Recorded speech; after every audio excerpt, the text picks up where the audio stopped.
How to report an app on iPhone. To get started, first of all go ahead and open up the Safari application on your phone.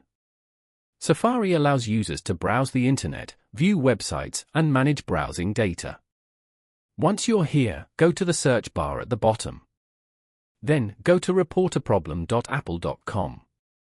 On this page, tap on the search bar and select Report a Quality Issue. And then, tap on Next. Scroll down to View and select items from your purchase history to report. Then, tap on Next to proceed. This way, you get more control over your experience with the device and how you use it. Following these steps, you can easily report an app on iPhone. Thank you for watching. Please leave a like if this tutorial helped you, or leave a comment below if you have any questions related to the video.